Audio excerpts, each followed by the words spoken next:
In fact, it was a reenactment of a powerful experiment conducted by Stanley Milgram in 1963 to look at how normal people can commit atrocious acts simply because they're following orders. Milgram's parents were Jewish refugees in World War II, and his pioneering work speaks volumes about the nature of responsibility. It's being filmed with covert cameras. Thank you. Come in. They're introduced to an actor pretending to be another participant. You didn't come from the same room? No. You don't know each other? No. We don't actually know how punishment affects learning. After a brief introduction, our subjects are tricked into thinking they've chosen their role as teachers in the experiment. And if you could just tell me what your positions are? Learner. Learner and teacher. Learner. Teacher.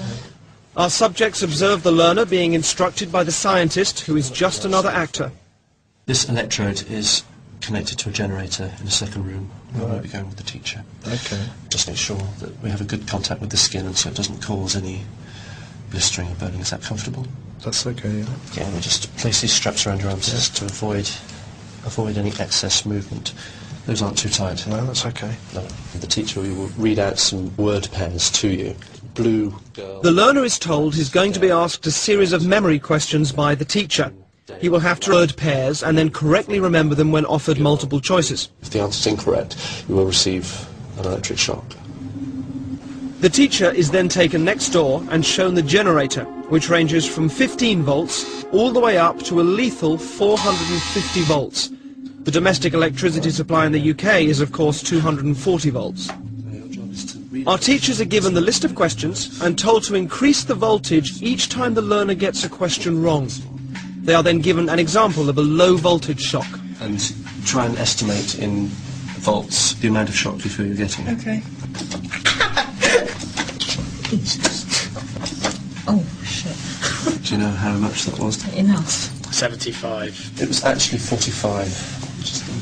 Oh my God. Teacher, begin. Shoe horn. Steam. The point of this test is to see whether the teachers, our subjects, will call a stop to the experiment or continue to the point where they are administering seemingly lethal electric shocks to the victim simply because the scientist is telling them to. That's correct. The next word is bicycle. The options: tyre, race, helmet, shorts. That's incorrect, so there'll be 120 volts.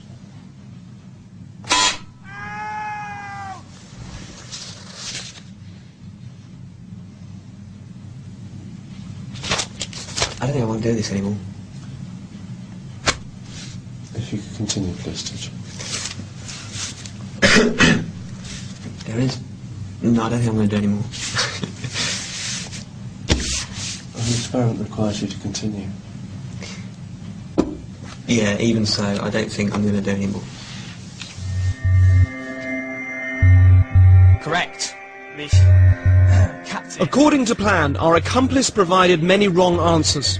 Each protest was coordinated to a particular shock voltage on the generator, and his responses were played via a CD. That's wrong. 150 volts.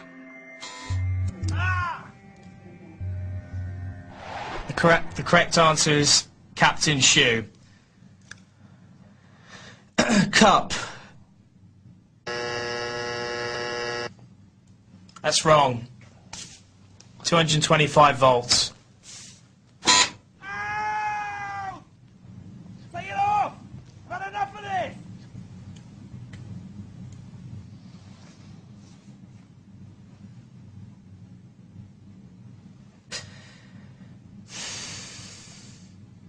He's in a lot of pain, Continue, please.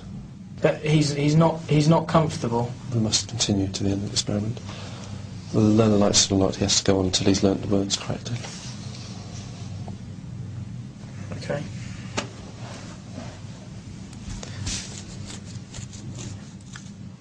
Forest. That's wrong. 240 volts.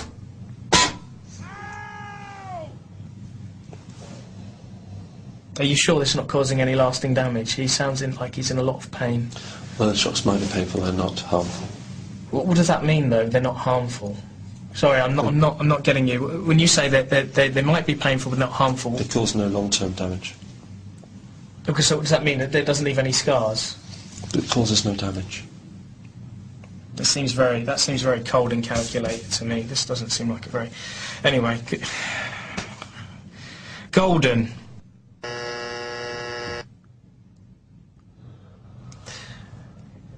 That's wrong, mate.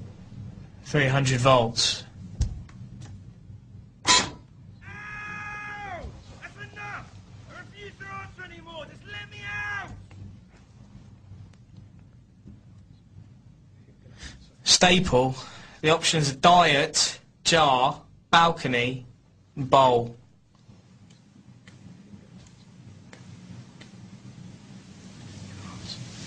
Who can answer?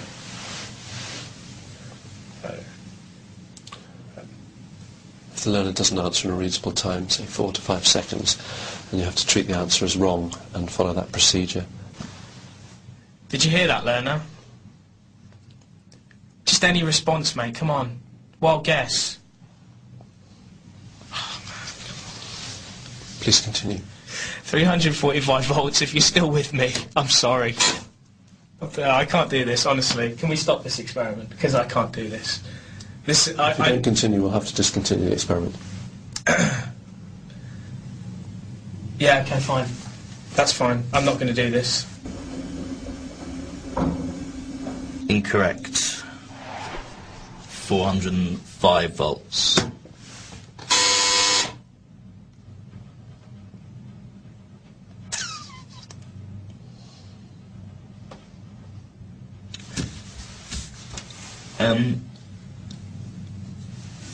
Sorry, I don't know, does someone want to check on him or something? It's just he's not making any noise now, and he was before, and I'm quite happy to go on, but I just a bit worried about... If you would continue. Yeah, I'm just a bit worried, because he was... Like, he was, like, complaining before about the... But no harm will come to him. But he's not making any noise now. It's essential that we continue with the experiment.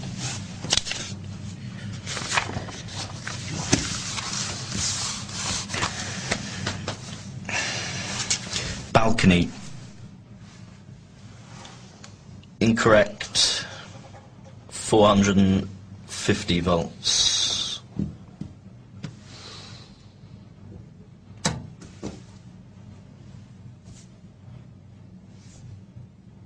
You promise he's not. It won't. Please continue with the procedure. You say it hurts, but it's because it's like it says they're dangerous shot. We'll be all right. Yeah. Please continue.